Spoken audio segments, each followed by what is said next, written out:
तकदीर को अब पार्ट 1 में आपने देखा कि आपको आपका हक लेने के लिए आपको जद्दोजहद करना होगा। अब आप यहाँ पर देखिए तकदीर पार्ट 2 है ये। अब इसमें होता क्या है देखिए, आपका हक जो है, एक तो आपके पैदा होने से पहले ही लोगों ने आपका हक ले लिया, एक वो है। आपके पैदा होने से पहले ही आपको बाउंड्री में ही डाल दी कि भैया आप सिर्फ इस एरिया में रह सकते हैं।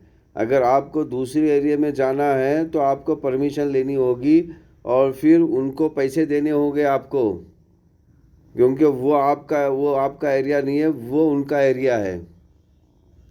ठीक है, देखिए देखिए आपको आप वो भी आपकी ज़मीन है, ये भी आपकी ज़मीन है, लेकिन आपको वहाँ जाना है तो आपको पैसे देने होंगे। समझ रहे हैं आपको? तो एक तो ये है कि आपकी प्रॉपर्टी जो भी है, इंटेलेक्चुअल है, फिज़िकल है, सॉलिड है, लिक्विड है, गैस है, वो आपके पैदा होने से पहले ही ले लिया गया और फिर उस पर लेबल चेंज करके लेबल का नाम लगाकर बेच रहे हैं वो ऑलरेडी। अब एक ये है कि आपके पैदा होने के बाद भी आपकी प्रॉपर्टी फिज़िकल या फिर सॉलिड, लिक्विड, गैस या इंटेलेक्चुअल चोरी करने की लोग कोशिश करेंगे।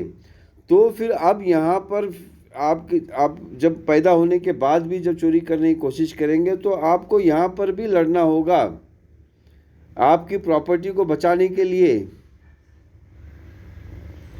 अब उसमें ज़बान भी आ गई, उसमें बहुत सारी चीज़ें आती हैं, ज़मीन भी आ गई, उसमें बहुत सारी चीज़ें आती हैं। जैसे कि एक एग्ज़ाम्पल मैं आपको देता हूँ, जैसे कि 3 भाई है। अब उसमें से 2 भाई जो है, एक भाई की प्रॉपर्टी चोरी करने के पीछे पड़े हुए हैं। अब उस भाई को अपनी प्रॉपर्टी लेने के लिए तो लड़ना ही होगा। अब इसी तरह एक कुटुंब है, एक ख़ानदान है और उसने कब्ज़ा किया हुआ है। वो कब्ज़ा करेगा जब आप ज़िंदे होने के बाद की बात बता रहा हूँ। एक तो पहले उसने ऑलरेडी कब्ज़ा किया हुआ आपके पैदा होने से पहले, एक आपके पैदा होने वक्त भी आपके सामने भी कब्ज़ा करके डांटेगा, रखेगा और आपको बोलेगा कि आप क्या हो।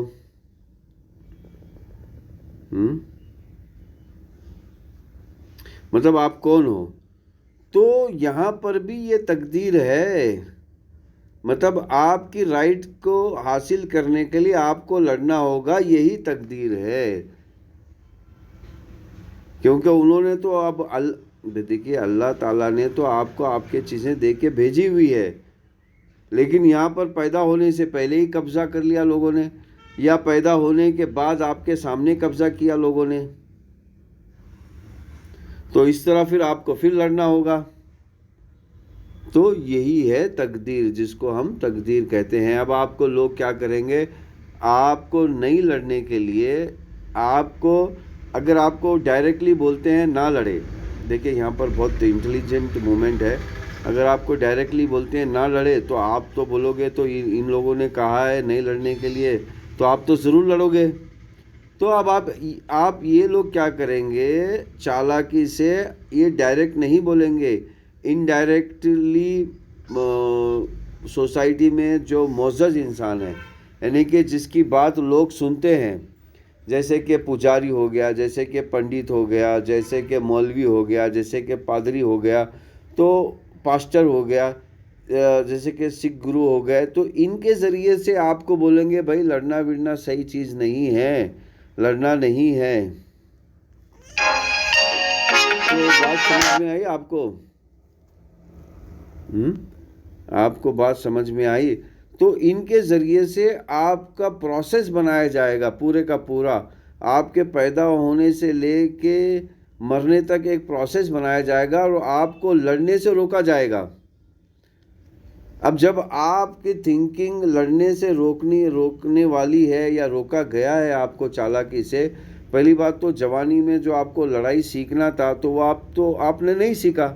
अगर आप जवानी में लड़ाई नहीं सीखते हो और फिर आपको अगर होश भी आ गया जवानी के बाद कि मुझे लड़ना है, तो उस वक्त लड़ोगे कैसा? तो आपने तो लड़ना सीखा ही नहीं है।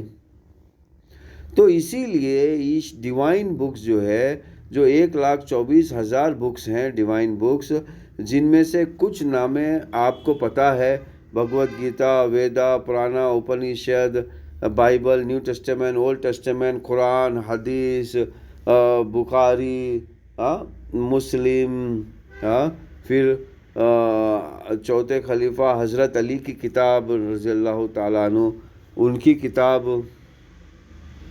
जिसमें लड़ने की बातें आपको बताई गई है, लड़ना सीखना ज़रूरी है, आपको बताया गया है। तो ये है तकदीर, इसे कहते हैं तकदीर।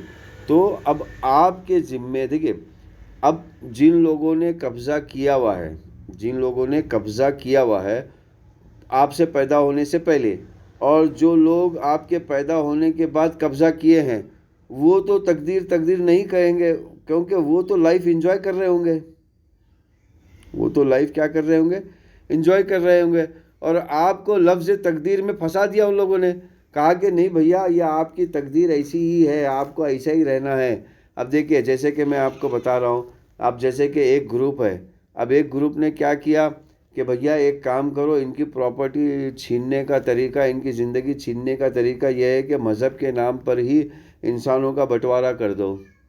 एक शस्त्र बना दो, एक ब्राह्मण बना दो, एक शूद्र बना दो, एक वैश्य, एक वैश्या बना दो, पहले ही कर दो, ताकि इनकी प्रॉपर्टी हम सुकून से लूट सके, या आपकी जो तकदीर है, आपका जो लिखा हुआ था, वो ऑलरेडी इन लोगों ने छीन लिया हुआ है।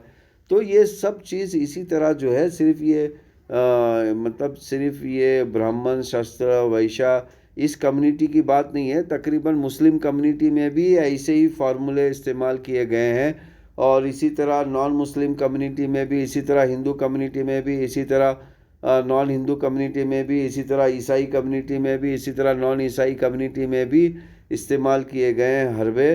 तो आपको ये बात समझना है, और अपनी प्रॉपर्टी की राइट की जो डिवाइन बुक है, जिसको भी आप मानते हो, जो भी ज़बान में आपके पास है, जो भी ज़बानें आपको आती है, उसमें आपको पढ़ना है।